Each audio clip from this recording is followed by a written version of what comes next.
예, 하나님의 말씀 여호수아서 9장 15절부터 20절 말씀입니다. 예, 하나님의 말씀 여호수아서 9장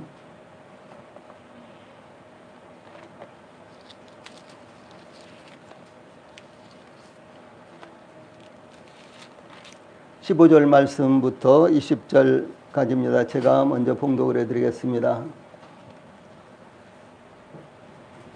하나님의 말씀 여호수아서 9장 15절 말씀부터 20절 말씀까지입니다. 제가 봉독을 해드리겠습니다.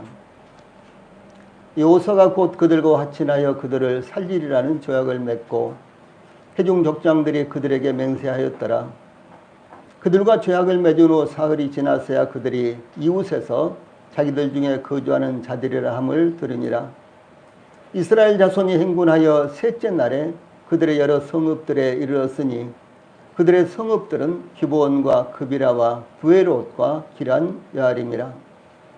그러나 회중 족장들이 이스라엘의 하나님 여호와로 그들에게 맹세했기 때문에 이스라엘 자손이 그들을 치지 못한지라. 그러므로 회중이 다 족장들을 원망하니 모든 족장이 온 회중에게 이르되 우리가 이스라엘의 하나님 여호와로 그들에게 맹세하였은즉 이제 그들을 건드리지 못하리라. 우리가 그들에게 맹세한 맹약으로 말미암아 진노가 우리에게 임할까 하노니 이렇게 행하여 그들을 살리리라 하고. 아멘. 여호수아서 9장 15절로 20절 말씀을 봉독을 해드리는데 지난주에 증거한 말씀이 여기 중복되어 나와 있고 또 오늘 증거하실 이와 같은 말씀도 또 다음 주에 중복해서 또 나타나게 될 것입니다. 예, 여호수아서 9장 15절로 20절 말씀을 통해서 오늘은 실수를 반복하지 않으려면 이런 주제로 말씀을 전해드리겠습니다. 이와 같은 주제는 저희들의 영적 생활에서도 필요하지만은 저희들의 일반적인 사회생활이라든가 이런 곳에서도 여전히 필요한 말씀입니다. 예, 그러므로 우리 성도님들이 다양하게 이 말씀을 받아들인다면은 세상에서도 교회에서도 하나님 앞에서도 놀라운 변화를 받게 되리라고 이렇게 기대를 합니다. 예, 누군가가 여러분들에게 거짓말을 했거나 또 속였는데 예, 그것이 거짓이요 이 속임수라는 것이 탄로가 났을 때 여러분들은 어떻게 대처를 합니까?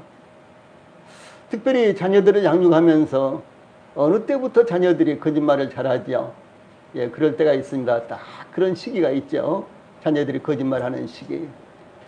예, 그럴 때 우리 성도들은 어떻게 합니까? 따끔하게 혼을 내줍니까? 아니면은 괜찮아. 뭐 그런 걸 가지고 그래. 뭐 이렇게 지나갑니까? 저는 따끔하게 혼을 내주는 그런 형이었는데 지내놓고 보니까 제가 자녀들을 교육했던 방법이 그렇게 좋은 방법만은 아니었다라는 것을 이제 깨닫게 되고 하나님 앞에서 수도 없이 회개하고 눈물을 흘렸습니다. 예, 그 당시는 그것이 최선이라고 생각했는데 지내놓고 보니까 그만은 아니더라는 것이죠. 제가 자녀들에 대해서도 성도들에게 많이 가르쳤고 또 뿐만 아니라 관련된 책도 많이 읽었는데 한 가지 말씀드릴 수 있는 것은 자녀 교육에는 왕도가 없다라고 하는 거죠.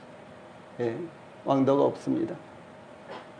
아주 열악한 가정에서 과외도 못 보내고 아이들 공부방도 없고 그런 가정에서 자라나는 아이들이요 서울대 좋은 학과에 들어가고 예, 그런 아이들을 직접 제가 봤어요. 예, 그런가 하면은 모든 환경이 제대로 갖춰져 있는 그런 가정에서 자라난 아이들이 타락에 나락으로 떨어지고 그런 경우들도 또 봐왔습니다.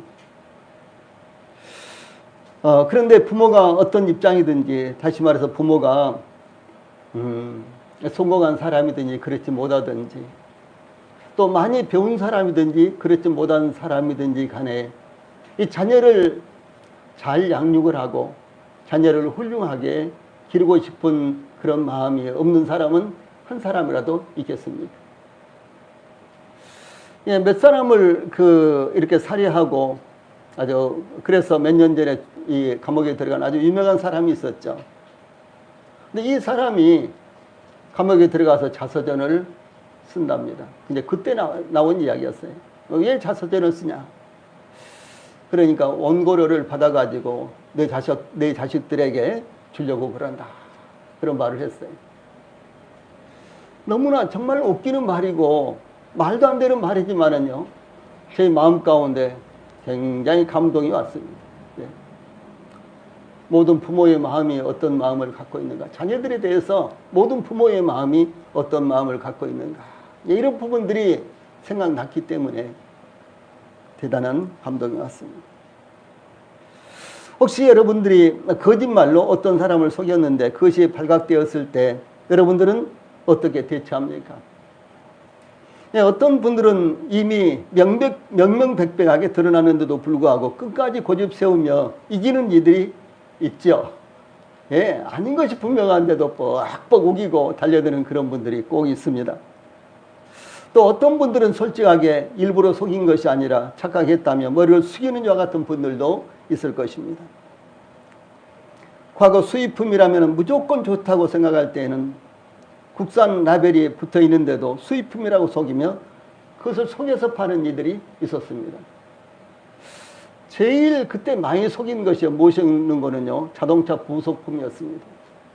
그런데 자동차 부속품에 국산 라벨이 분명히 붙여 있는데도 불구하고 이거 일제다고 하고 팔았어요. 왜 여기 국산 라벨이 있는데 그러냐? 그것은 속이기 위해서 국산 라벨을 붙인 것이다. 이렇게 말합니다. 예, 그러면 이제 이 손님들은 그 말을 그대로 받아들이고 그것을 이제 자동차에 달고 다니면서 나는 예제 일제 부품으로 수리를 했다. 이렇게 생각을 하는 거예요. 이런 어처구니 없는 일들이 수도 없이 일어났습니다. 지금은 이제 많이 퇴보가 됐습니다만 저 용산 전자상가 또 그 전에는 세운 전자상가가 있었죠. 그때 가면요, 그 당시에 가면은 용산 전자상가도 그렇고 세운 전자상가도 그렇고 용산 전자상가도 그렇고 발디딜 틈이 없이 1층, 2층 그야말로 사람들이 가득 운집을 했습니다. 제가 일본에 갔을 때 몇 번 도쿄에 있는 이와 같은 전자상가에 가봤더니요, 한국 사람들이 얼마나 많았는지 몰라요. 저도 뭐 필요한 걸 사고 싶어가지고 아주 여기저기 기웃기웃 하고 다녔고, 또 뿐만 아니라 외국에 다닐 때도 전자제품 파는 데 가면은 제가 필요로 하는 것 같은 것들이 있었기 때문에 어디 일제가 좋은 것이 나와 있는가라고 이렇게 생각하면서요, 뒤적이고 찾아다니고 그럴 때도 여러 번 있었습니다. 예, 그런데 이와 같이 이제 수입품이라고 하면서 아주 유명한 제품이라고 하면서 속여서 파는 이와 같은 분들이 참 많이 있었고, 지금은 중국산이거나 수입품인데도 국산이라고 속이면서 파는 작사꾼들, 그러니까 역으로 이렇게 됐죠. 예, 지금은 국산이라 그래야지만 신뢰를 하죠. 수입품이라 그러면 아무리 무슨 유명 상품이라 그래도 혹시 이거 모조품이 아닌가, 가짜가 아닌가, 이제 이미테이션이 아닌가 뭐 이러면서요, 여러 가지로 지금은 의심을 하죠. 예, 우리나라에서 수입산 식품 가운데 원산지를 속이는 경우가요, 가장 많은 것이 생선과 육류고기 종류랍니다. 그래서 우리 자매님들은 참작을 하셔야 될 거예요. 이 생선과 육류고기는요, 수입산을 국산이라고 속이는 경우가 굉장히 많고요. 특별히 이제 생선 같은 경우는 이 일제는요, 일본에서 수입한 것은 전부 다 근해라고 나옵니다. 근해요. 예, 근해, 그러니까 우리나라 바다 가까운 데서 잡은 거구나 뭐 이렇게 생각을 하고요, 착각을 하고 국산이라고 생각을 이렇게 할 수도 있고요. 그래서 이런 부분에 대해서 이제 우리가 주의를 해야만 되는 것입니다. 그런데 성경에 보면은 디도서 1장 2절에 거짓이 없는 하나님 이렇게 말씀하셨습니다. 예, 거짓이 없는 하나님. 이 참이신 분은요, 오직 하나님만 유일하십니다. 왜냐하면 하나님은 거짓말 하실 필요가 없는 거예요. 저희들은 환경이나 대인관계나 살아가기 위해서 혹은 내지는 뭐 여러 가지 사정과 형편 때문에 부득이하게도 거짓말하고 일부러도 거짓말하죠. 그런데 하나님은 거짓말을 하셔야 될 필요가 없으십니다. 예, 그러므로 사무엘상 15장 29절에서 이스라엘의 지존자는 거짓이나 변기함이 없으니 바꾸지 않는단 말이에요. 예, 말을 두말하지 않는다 그런 말씀입니다. 예, 그는 사람이 아니시므로 결코 변기하지 아니하심이니이다 라고 이렇게 증거를 했습니다. 그러나 인간은 속이기도 하지만 속기도 하는 이 불완전한 실체라는 것을 우리가 잘 알고 있는 것입니다. 여기 15절로 17절에는 제일 먼저요, 속임수가 발각되는 이와 같은 모습을 볼 수가 있는데, 다른 의미로, 예, 기브온 주민들이, 예, 이스라엘을 속이고 그들과 하친 조약을 맺었죠. 근데 그것이 이제 발각이 되는 이와 같은 과정이 여기 나타나고 있습니다. 요소와 이스라엘이 그들 기브온 족속과 조약을 맺은 후 사흘이 지나서야 그들이 이웃에서 자기들 중에 거주하는 자들이라 함을 들었습니다. 이 말씀은 이스라엘이 기브온 주민과 화친 조약을 맺은 후에 3일 후에 비로소 이스라엘이 속임수에 빠져서 그들과 계약을 체결했다는 것을 알게 된 것입니다. 이스라엘이 기브온 주민들이 살고 있는 곳이 가깝다는 것을 이 3일 만에 알 수 있듯이 속이는 사람이라 속임을 당하는 사람이라 그것이 탄로나는 것은 그렇게 오래 걸리지 않는다는 것입니다. 예, 그러므로 끝까지 남을 속이지 못할 뿐만 아니라 곧 탄로나게 된다라고 하는 사실입니다. 여기 잘 보이시는지 모르겠는데 요단강이 쭉 이렇게 있죠. 그리고 제일 가까운 곳에 길갈 여리고가 있지 않습니까? 길갈. 그 길갈에서 이스라엘 백성들이 이제 진을 치고 이 성막을 설치하고 거기를 가나안 땅 교두보로 이렇게 삼고 있었습니다. 근데 이 길갈에서 이 점점점 빨간 선으로 이렇게 된 동그라미 되어 있는 거, 이제 기본이 있지 않습니까? 그 기본까지는 장정이 하루 걸어가면 이제 닿을 수 있는 이 정도의 거리밖에 안 됩니다.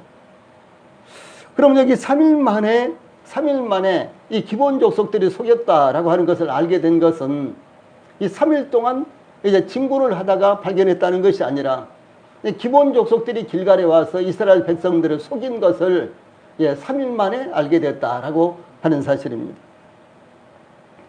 고대 근동에서는 국가 간에 어떤 조약을 체결하면은 상대 국가를 의례적으로 방문했는데 이스라엘이 기본 주민과 조약을 체결한 후에 그들을 따라서 그들의 거주지를 방문한 결과 이 3일 만에 그들이 거짓된 이와 같은 말을 했다는 사실을 발견하게 된 것입니다.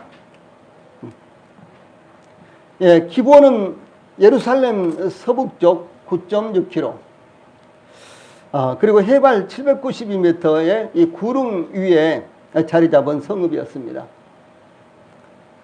이스라엘이 머물고 있는 길갈에서 매우 가까운 곳이었기 때문에 계약을 체결한 3일 후에 그것을 발견하고 분노와 수치심과 함께 착잡한 마음을 금할 수가 없었던 것이 이스라엘의 상황이었습니다. 예, 기본 주민은 희족속에 해당됩니다. 기본 주민은 그들은 먼 나라에서 우리는 왔기 때문에 이스라엘 백성들의 공격 목표가 아니다. 이제 이런 식으로 이야기를 했지만은, 그런데 이 기본 족속들은 사실은 가나안 7족속들 가운데 희족속에 속합니다. 예, 그러므로 결과적으로 이스라엘은 기본 주민들과 계약을 체결했는데 사실은 희족속들과 계약을 체결한 것이 된 것입니다. 여기에 중요한 교훈이 나타나고 있는 것입니다. 야곱이 파단 아람의 에삼촌 댁에서 20년 동안 머슴살이를 보내고 가나안 땅 세겜에 돌아왔을 때 야곱의 딸 디나가 그곳 여인들을 구경하기 위해서 세겜성으로 들어갔다가 세겜성의 주장 세겜이 디나를 보고 끌어들여서 강간하여 욕되게 했는데, 이 세겜이 디나를 깊이 사랑해서 그 보상은 무엇으로든지 이제 갚을 테니까 그 보상은 원하는 대로 다 갚을 수 있으니까 디나와 결혼하게 해달라고 야곱에게 요청을 합니다. 그때 야곱의 아들들이 여기 파란 박스에 있는 말씀대로 우리는 그리하지 못하겠노라. 할례 받지 아니한 사람에게 우리 노예를 줄 수 없노니 이는 우리의 수치가 됨이니라. 그런즉 이같이 하면 너희에게 허락하리라. 만일 너희 중 남자가 다 할례를 받고 우리같이 되면, 이제 우리처럼 남자들은 다 할례를 받으면, 그런 말씀입니다. 우리같이 되면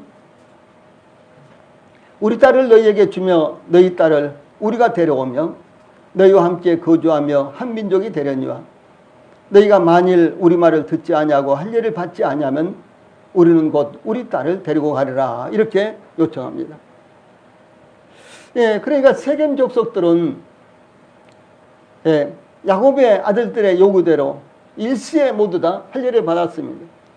야곱의 아들들이 제의한 할례를 받으면 결혼이 가능하다, 서로 통혼이 가능하고 서로 왕래가 가능하다, 서로 교제가 가능하다, 이러니까요 세겜 족속들은 그것을 그대로 받아들여서 일시에 세겜 족속들이 전부 다 할례를 받았어요.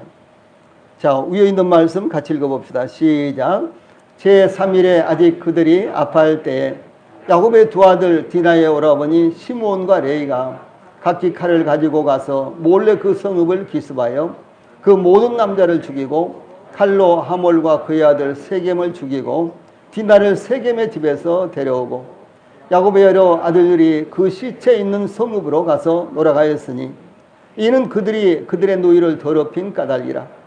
그들이 양과 소와 나귀와 그 성읍에 있는 것과 들에 있는 것과 그들의 모든 재물을 빼앗으며 그들의 자녀와 그들의 아내들을 사로잡고 집 속의 물건을 다 놀아간지라.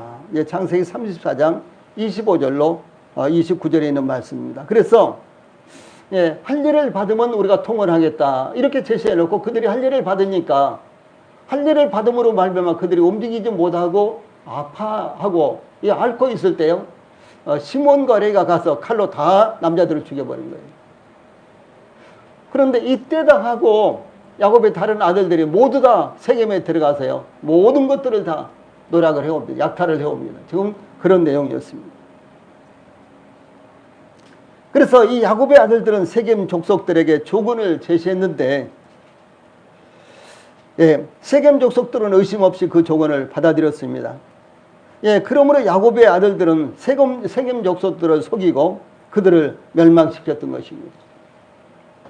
이와 같은 디나 사건이 일어난 약 500년이 흐른 후에 이스라엘이 바로 히 족속에게 속았다라고 하는 사실입니다.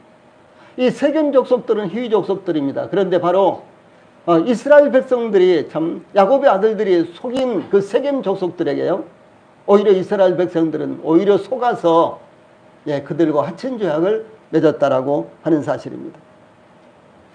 그래서 이번에는 이와 같은 사건이 일어난 약 500년 후였습니다.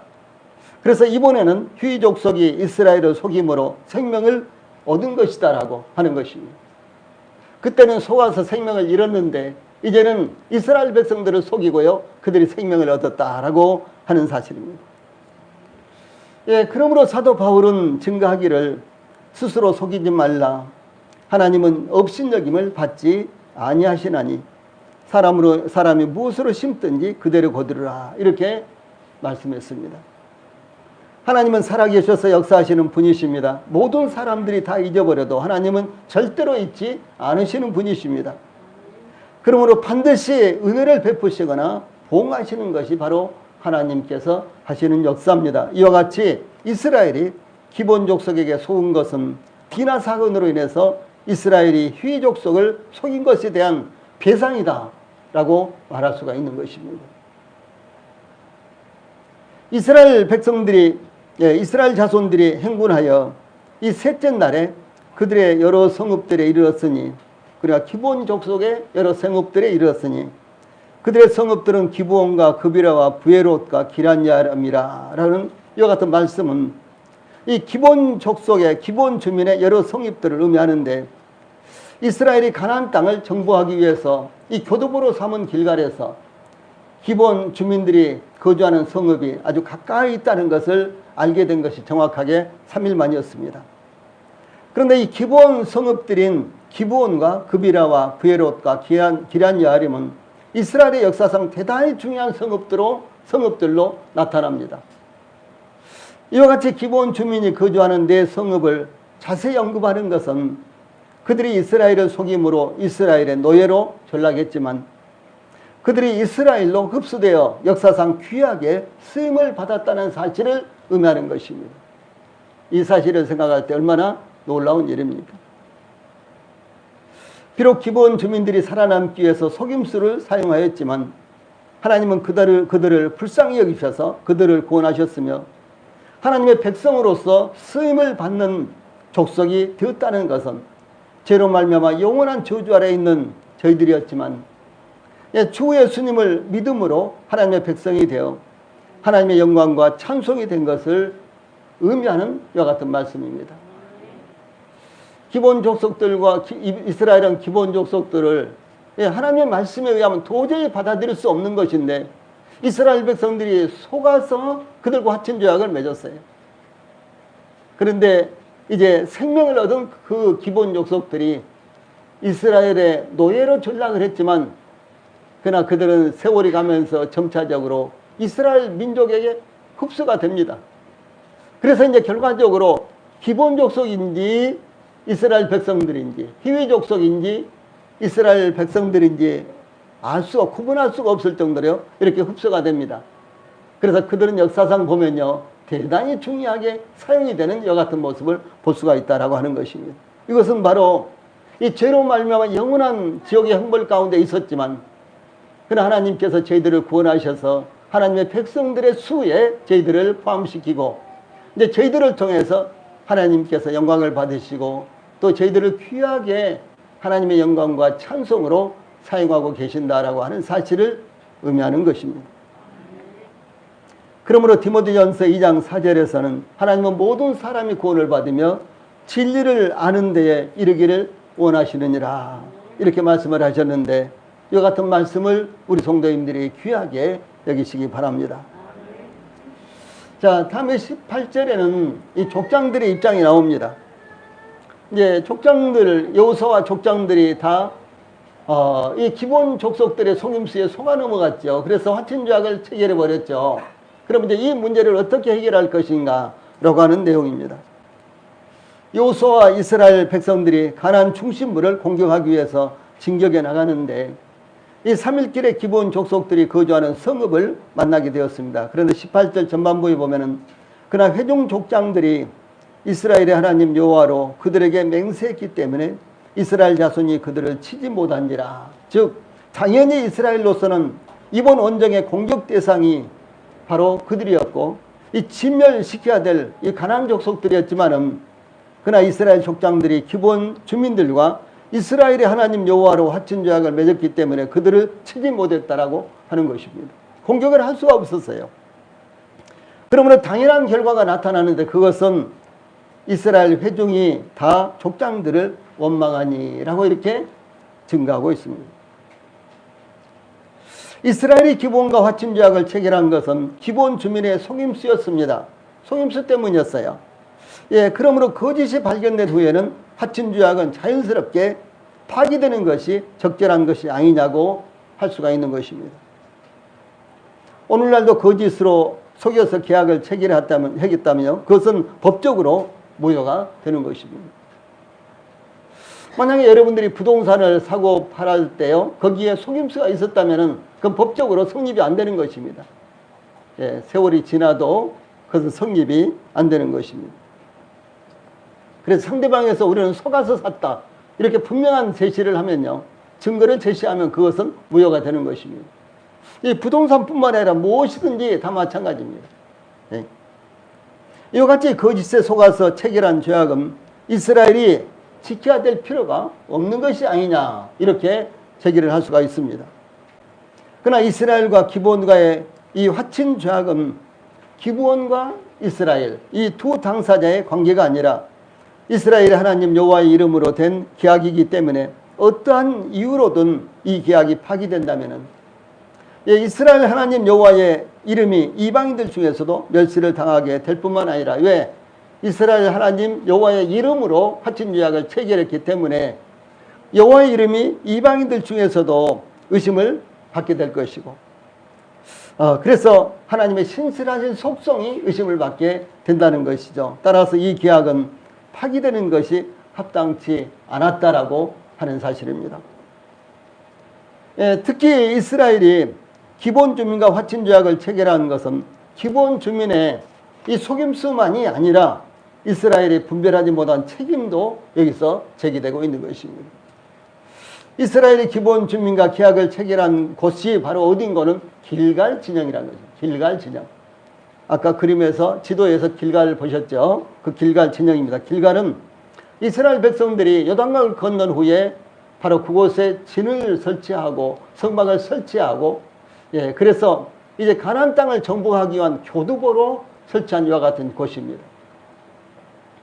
그래서 이 길갈 진영은 제사장과 성막이 있는 곳이요. 거기에는 제사장들이 있는 곳이었습니다.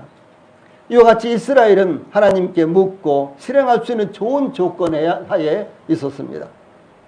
여호수아가 모세를 이어서 이스라엘 지도자로, 인도자로 세워질 때 하나님께서 여호수아는 제사장 엘르아살 앞에 설 것이요 엘르아살은 그를 위하여 우림의 판결로서 여호와 앞에 물을 것이며 그와 온 이스라엘 자손 곧 온 회중은 엘르아살의 말을 따라 나가며 들어올 것이니라, 이렇게 말씀을 하셨습니다. 이게 엘르아살은 대제사장입니다. 여호수아는 누굽니까? 여호수아는 모세를 이은 이스라엘의 지도자죠. 인도자입니다. 그러니까 여호수아는 어떤 일이 발생한다면 제일 먼저 엘르아살을 찾아가서, 대제사장 엘르아를 찾아가서요, 우림과 둠빔으로써 하나님 앞에 하나님 이것이 합당합니까? 아니면 적절하지 않습니까? 하나님 이렇게 할까요? 하지 말까요? 이것을요 묻고 그 하나님께서 말씀하신 대로 이스라엘 백성들을 인도해야만 되었던 것입니다. 자기 생각이나 자기 판단으로 이스라엘을 인도하는 것이 아니라 하나님 앞에 물어보고요, 하나님께서 말씀하신 대로 인도해야 되는 것이었어요. 다시 말해서 여호수아는 하나님께서 모세를 세워서 이스라엘을 인도했던 것처럼 하나님께서 여호수아를 세워서 이스라엘을 인도하시는데, 그러므로 하나님의 인도하심의 대리자로서 모세와 여호수아가 세워진 것입니다. 그러니까 대리자니까 여러분, 우리나라에서는요, 이제 전 세계 국가들과 대사 관계를, 국교가 이렇게 성립이 돼가지고 대사를 전부 다 벌여놨죠. 영사도 벌여놓고요, 이렇게 했죠. 그러면 그 대사들이 자기의 판단과 자기 생각대로 마음대로 이 대사의 역할을 합니까? 아니죠. 우리나라의 법에 따라서, 그리고 예무부의 지시에 따라서 이 대사들은 그곳에서 일을 하는 것입니다. 이와 마찬가지로 모세도 여호수아도 하나님의 대사였습니다. 그러므로 그들은 하나님의 말씀을 따라서 이스라엘 백성들을 인도해야 되는데, 하나님은 그럼 어떻게 이제 이스라엘에게 그리고 이 지도자들에게 말씀하시느냐? 우림과 둠빔을 가지고 하나님께서 말씀을 하시는 거예요. 그러므로 여호수아의 지식과 경험으로 판단하지 말고 하나님께 물음으로 안내를 받으라 라고 이렇게 하나님께서 여호수아를 지도자를 세울 때 이미 말씀을 하셨습니다. 이 대제사장의 흉패, 이 가슴판 안에는요, 이 그림에 이제 여기 보석이 12개 있죠. 이것이 이제 흉패입니다. 이 대제사장의 파란 옷은요, 에봇이라는 것이고, 에봇의 이게 가슴에는 흉패라는 이와 같은 판이 있습니다. 그런데 이 흉패 속에는, 이 흉패가 이 주머니처럼 이렇게 되어 있는데요, 이 흉패 속에는 우림과 둠빔이라는 게 이 두 개의 이제 보석 돌멩이가 있습니다. 두 가지 돌멩이가, 이만큼한 돌멩이가 이제 2개가 들어있는데, 이 두 가지 돌멩이를 가리켜서 우림 또 둠빔 이렇게 부릅니다. 우림과 둠빔. 그런데 이것은 빛과 안전함, 빛과 완전함이라는 이와 같은 뜻입니다. 이 하나님은 이스라엘이 언제든지 하나님 앞에 나아가서 물을 수 있도록 길을 열어주셨습니다. 그러므로 하나님께 묻지 않고 결정한 것은 이스라엘의 실수였으며 이스라엘로서는 변명의 여지가 없는 일이었습니다. 솔로몬은 그의 잠언에서 잠언 3장 5절과 6절에서요. 자, 파란 박스에 있는 말씀 같이 읽어봅시다. 시작. 너는 마음을 다하여 여호와를 신뢰하고 내 명철을 의지하지 말라. 너는 범사의 그를 인정하라. 그리하면 내 길을 지도하시리라. 이렇게 교훈했습니다. 이 너는 마음을 다하여 여호와를 신뢰하고 내 명철을, 우리 성도님들이 자신들의 명철을 의지하지 말라. 이렇게 말씀하신 것입니다. 예. 그렇게 하면은 하나님께서 우리 성도님들에게 앞으로 어떻게 해야 될 것, 우리 성도님들이 어려운 일을 당했을 때 어떻게 해야 될 것인가를 안내하신다라고 이렇게 말씀을 하셨습니다. 그러므로 우리 성도님들이 이와 같은 말씀을 굳게 마음에 새겨놓고 이와 같은 말씀에 따라서요, 항상 하나님 앞에 물으십시오. 나는 잘 모르겠어. 이런 것뿐만 아니라 나는 잘 알아. 이런 문제도요, 하나님 앞에 물어보십시오.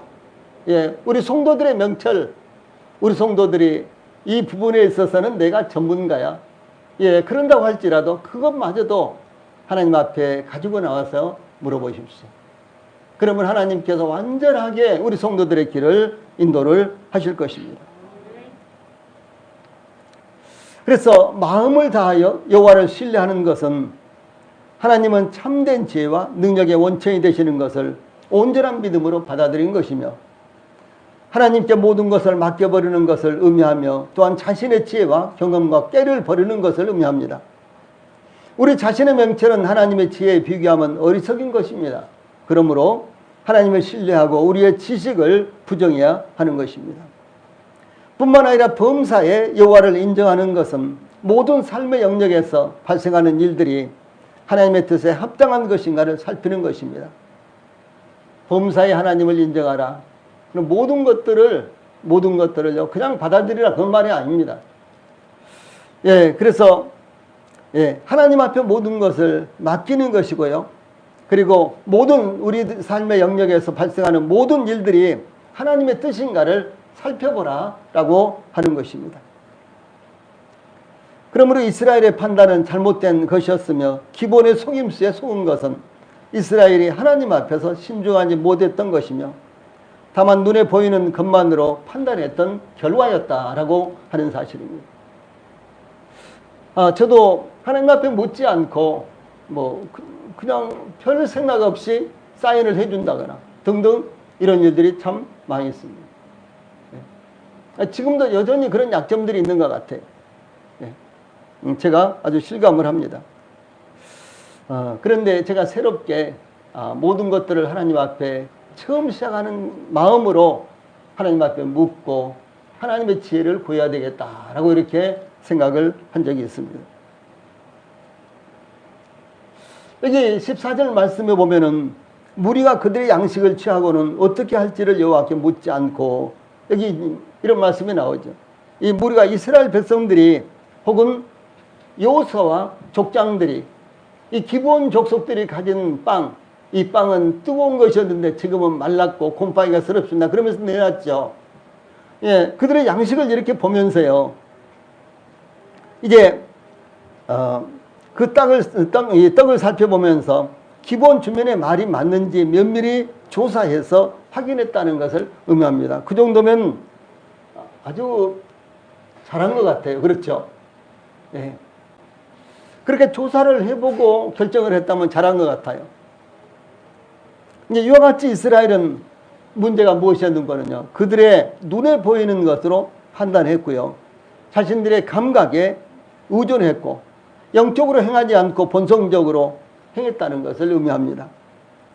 이스라엘은 대제사장을 통해서 그들의 길을 안내받도록 하나님께서 그들에게 말씀하셨음에도 불구하고 하나님의 말씀보다는 그들의 지혜를 신뢰했고 자신들의 판단에 의지했고요, 하나님께 그 문제를 가지고 나올 생각을 아예 하지 않았다고 하는 사실입니다. 만약 하나님께 물었다면요, 하나님인 이스라엘이 기본 주민들의 떡을 조사할 필요도 없었습니다. 하나님께 만약에 물었다면은 기본 족속들이 가져온 떡을 면밀히 살펴볼 필요도 없었던 것입니다. 그 문제를 하나님께 가지고 나왔다면 기본 주민들이 교묘하게 위양했더라도 속을 수도 없었을 것입니다. 그러므로 이스라엘이 기본 족속의 속임수에 넘어간 것은 속이는 자들의 문제이지만 하나님의 말씀에 주의하지 않는 전적인 이스라엘의 하나님의 말씀에 주의하지 않는 이스라엘 백성들의 전적인 책임도 여기에 포함되어 있다라고 하는 사실입니다. 그러므로 하나님께 묻는 것을 지체하거나 게을리하지 않아야 된다라고 이렇게 저희들에게 교훈하고 있는 것입니다. 다음에 19절로 20절에서는 경험과 반복된 실수에 대해서 증가하고 있습니다. 그때도 속았는데 이번에 또 속았어. 그때도 내가 생각지 않고 그냥 했는데 이번에 또 그래버렸어. 예, 그런 적들이 있습니까? 예, 저는 있습니다. 아마 우리 성도들도 다소간에 그런 일들이 있으리라고 생각이 듭니다. 좀 다른 말로 하면은 좀 신중하지를 못했어. 깊이 생각하지를 못해서 그런 이야기들이 있지 않습니까? 예, 그렇게 하면서 결정을 해버린다거나 수락한다거나 그런 경우들이 있을 수 있다라고 하는 사실이죠. 예, 이스라엘과 여호수아는 아이성을 공격할 때 먼저 정탐꾼들을 파견하여 보고를 받았는데 얼마나 잘한 것입니까? 예, 아이성을 공격하기 위해서 먼저 정탐꾼을 파견해서요, 아이성 상황을 자세히 보고를 받고 그리고 이제 작전을 세워서 공격을 한 거예요. 참 잘한 거죠. 네, 그런데 여기 빠진 것이 있었습니다. 여호수아서 7장 3절에 보면 여호수아에게로 돌아와, 그 정탐꾼들이 여호수아에게로 돌아와 그에게 이르되 백성을 다 올라가게 하지 말고 2-3천 명만 올라가서 아이를 치게 하소서. 그들은 소수이니 모든 백성을 그리로 보내어 수고를 없게 하지 마소서라고 이렇게 보고를 합니다. 그러므로 여호수아는 아이성을 공격하기 위해서야 군사 3천 명을 출전시켰는데 그 결과는 대참패였습니다. 그 원인은 하나, 딱 하나, 그것은 여호와 하나님께 묻지 않은 것이었습니다. 이스라엘이 여리고성을 함락시켰던 것은 그들의 탁월함이나 전술이 월등했기 때문이 아니라 하나님께서 기적을 베푸셨기 때문에 이스라엘이 여리고성을 함락시킬 수가 있었습니다. 예, 그러므로 이스라엘이 아이성을 공격할 때에도 하나님께 묻고 하나님께서 지시하신 대로 작전을 따라서 공격했어야만 되는 것이었습니다. 그런데 정말로 중요한 것이 여기 있는데요. 무엇인가는 여호수아와 이스라엘이 정탐꾼들의 말만 들었을 때 아이성 공격에서 실패했다는 것입니다. 그러므로 이스라엘은 아이성의 1차 공격의 실패를 다시 반복하지 않았어야 된다라고 하는 사실입니다. 그때 우리가 하나님께 묻지 않고 아이성을 공격함으로 말미암아 큰 어려움을 겪었어. 그때 실패했어. 그러니까 앞으로 일어날 일은 무엇이 되든지 간에 우리는 다 하나님 앞에 먼저 물어야 돼. 이것이 교훈 아닙니까? 예. 그런데 이스라엘 백성들은 아이성 전투가 끝난 다음에 그 다음에 바로 기본 주민들의 사신들이 왔는데 하나님 앞에 묻지 않고 결정을 해버렸다라고 하는 사실입니다.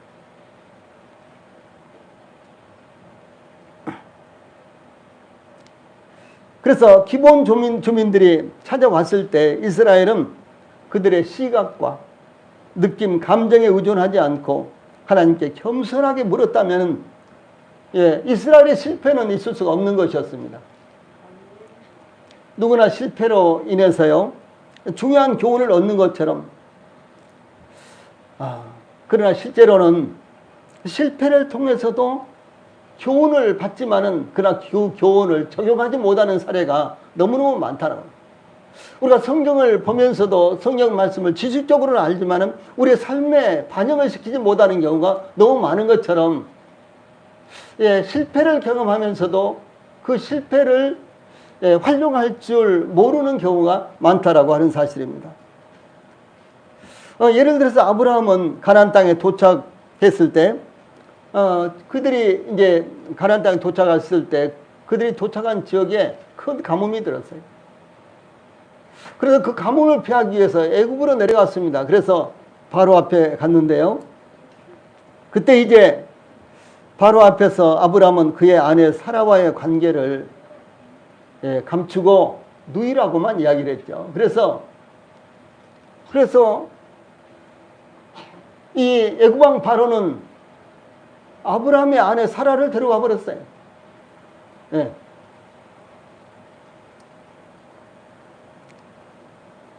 그런데 그때 하나님께서 도와주시지 아니하셨다면은 아브라함은 큰 봉변을 당하고 사라를 빼앗길 뻔 봤습니다. 자기 아내를 빼앗길 뻔 봤어요.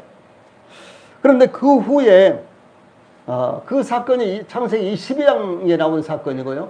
그 후에 창세기 20장에는 아브라함이 블레셋, 그러니까 그랄로 이렇게 내려가서 살게 됩니다. 그런데 이 그랄 왕이 아브라함의 아내를 보니까 되게 미인이에요. 그러니까 누구냐라고 이렇게 아브라함한테 물어보니까 이번에도 아브라함이 내 아내입니다 라고 대답을 한 것이 아니라 내 누이입니다 라고 대답을 한 거예요. 그러니까 그랄 왕이 아브라함의 아내 사라를 데려가 버렸어요. 그 밤에 하나님께서 그랄 왕 아비멜렉에게 너가 이 일로 말미암아 죽을 것이다. 그러니까 그랄 왕이 하나님 앞에 뭐라고 말을 하는 거는, 하나님, 그 사람이 자기 누이라고 했습니다. 나한테 자기의 아내라고는 말하지 않았습니다. 이렇게 했습니다. 여기서도 아브라함이요, 이제 자기 아내를 누이라고 이렇게 소개함으로 말미암아 아내를 빼앗길 뻔받고 큰 봉변을 당할 뻔받습니다. 아브라함은 누굽니까? 믿음의 조상이에요. 그렇죠? 우리의 믿음에 가장 신뢰할 만한 이와 같은 선진입니다. 그런데도 불구하고 아브라함 같은 경우가 실패를 활용할 줄 몰랐다라고 하는 사실이에요. 실패를 통해서 교훈이 있었는데, 교훈을 받았는데 그 교훈이 자기의 삶 가운데 적용을 시키지 못했다라고 하는 사실입니다. 우리는 삼손의 이야기도 성경에서 볼 수가 있는데요. 삼손이 가사에서 블레셋 한 기생과 결혼함으로 죄를 범했습니다. 삼손은 이 하나님의 특별한 선택을 받은 사람이었기 때문에 이렇게 결혼하면 안 되었어요. 그런데 죄를 범했습니다. 그런데 그 결혼에 실패한 삼손이 그 다음에는요, 이 소래 골짜기로 가가지고 들릴라라는 여인과 결혼함으로 말미암아 어떻게 됐습니까? 결국 이 자기의 생애를 망쳐버리는 이와 같은 경우를 볼 수가 있는 것입니다. 한 번으로 족한 거예요. 실수는 한 번으로 족한 것입니다. 그런데 그것을 교훈으로 받았지만 그 교훈을 자신들의 삶에 적용을 시키지 못했기 때문에 또 다른 실패가 연이어서 이루어졌다라고 하는 것입니다. 특히 여호수아와 이스라엘은 여리고 성에서의 승리와 아이성의 1차 공격 때의 패배를 통해서 경험한 교훈은 엄청난 비용을 지출하고 얻은 교훈이었습니다. 그러므로 경험을 통해서 얻은 교훈을 잘 활용했더라면 기본 주민들의 모습을 보고 판단하고 결정을 내리기 전에 하나님께 물었어야 했던 것입니다. 어린아이도 손가락을 대이면은 불을 무수하게 마련인 것처럼, 그렇죠? 성도들이 스스로 경험하거나 성경에서 가르치는 교훈을 받아서 반복하지 않아야 된다는 것을 교훈하는 것입니다. 그러므로 사도 바울이 로마서 15장 4절에 무엇이든지 전에 기록된 바는 우리의 교훈을 위하여 기록된 것이니 우리 하여금 인내로 또는 성경의 유로로 소망을 가지게 함이라 라고 이렇게 증거했습니다. 이 성경, 신구약, 구약 성경, 신구약, 신약 성경 얼마나 방대합니까? 그러나 이 성경은 저희들의 교훈을 위해서 기록했다라고 하는 사실입니다. 그래서 구약 성경과 신약 성경에 기록된 실패와 성공 스토리는 저희들의 교훈을 위해서 기록됐다라는 것입니다. 그러므로 성경에 기록된 산 교훈들을 우리 성도들이 잘 활용을 해야 되는 것입니다. 이 다윗이 그의 생애에서 이 수많은 사건들을 이겨나갈 수 있었던 것은 수없이 하나님께 반복해서 물었기 때문입니다. 이게 몇몇 구절이 있습니다만 성경에 보면 다윗이 물었던 실질적인 이와 같은 사건들이 훨씬 더 많이 나와 있습니다.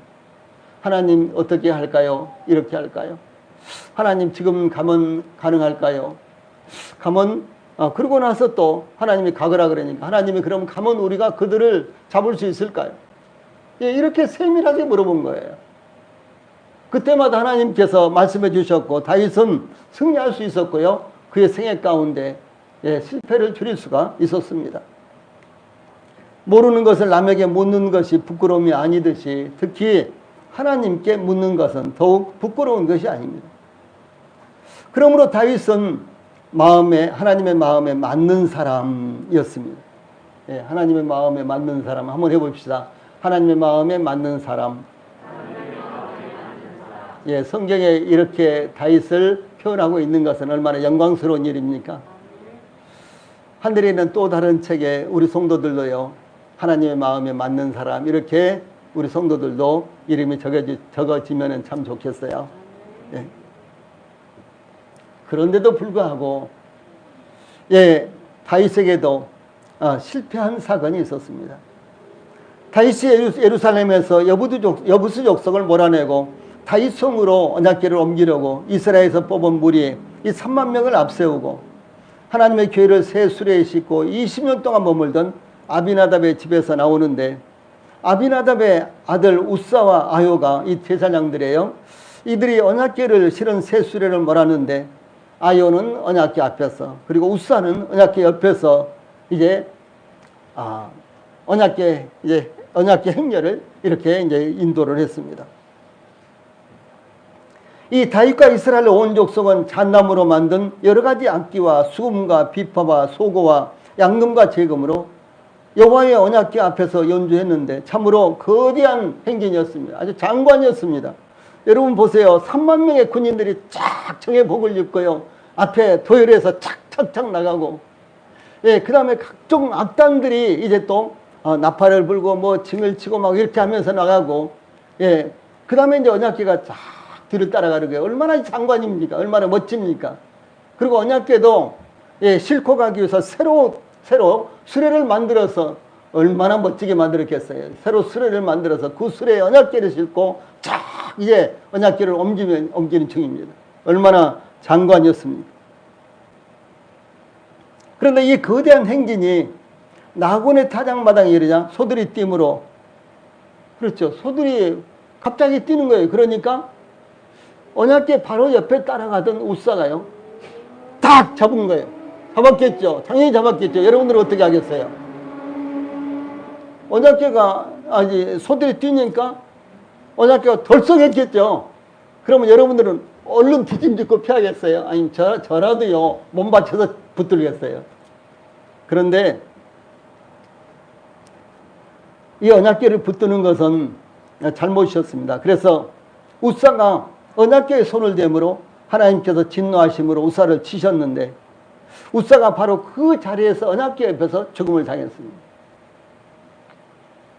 이것은 하나님의 법을 따르지 않는 결과였습니다. 그렇다면 다윗이, 하나님, 저는 내가 지금 거주하고 있는 다윗성에 언약궤를 옮기고 싶습니다. 하나님, 어떻게 옮길까요? 아니, 율법에 기록이 되어 있지만 또 다시 한번 다윗이 하나님 앞에 물었다면 하나님께서 그래, 수레를 멋지게 만들어라, 그리고 싣고, 예, 많은 국민들을, 백성들을 대동하고 이제 옮겨라, 이렇게 하시겠습니까? 초라해도 좋다.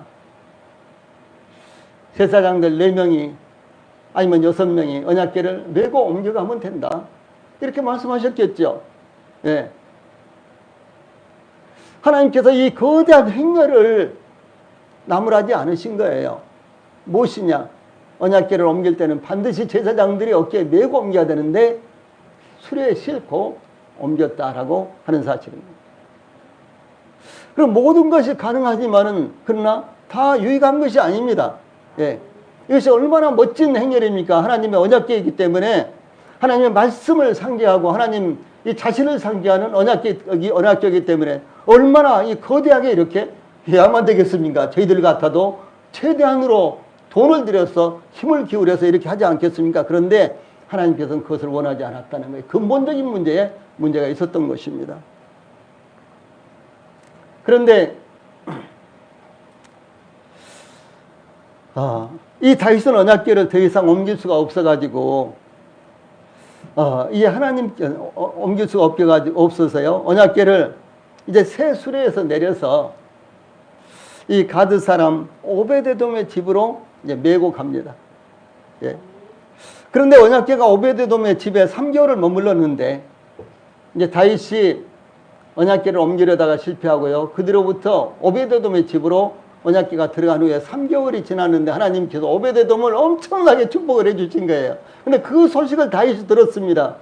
그러므로 다윗이 또 다시 그래, 내가 그때는 잘못했지, 이제는 하나님의 말씀에 따라서 언약궤를 옮겨야지, 이렇게 생각을 하고요, 이제 언약궤를 옮깁니다. 그래서 이제 다윗이 그 소식을 듣고 언약궤를 또다시 다윗성으로 옮기려고 시도하는데, 언약궤가 오베데돔의 집에서 나올 때부터 언약궤를 메고 기쁨으로 다윗성으로 올라갑니다. 언약궤를 메고 운반하면서 다윗은 소와 살찐 송아지로 제사를 드리고 온 힘을 다해서 언약궤 앞에서 춤을 추었고, 이스라엘 온 족속이 즐거이 환호하며 나팔을 불고 언약궤를 메고 다윗성으로 옮겼습니다. 다윗은 언약궤를 옮기면서 새 수레에 싣고 가는 그 실수를 타산지석으로 삼아서 두 번째는 그 실수를 반복하지 않았다라고 하는 사실입니다. 이것이 중요한 거예요. 우리 성도님들, 저희들도 하나님 믿고 정말 잘 믿고 하나님을 잘 섬기려고 하지만 실수가 있을 수 있습니다. 그런데 그 실수를 반복하지 않기 위해서는 그 실수를 타산지석으로 삼아서 교훈을 삼아야 된다라고 하는 사실입니다. 반복하면 그건 적절치 못한 거예요. 우리 모두가 다 연약합니다. 두 번, 세 번도 반복할 수 있습니다. 그러나 우리가 잘못을 범하면 그것을 교훈으로 삼아서 다시 반복하지 않도록 해야 된다라고 하는 사실이죠.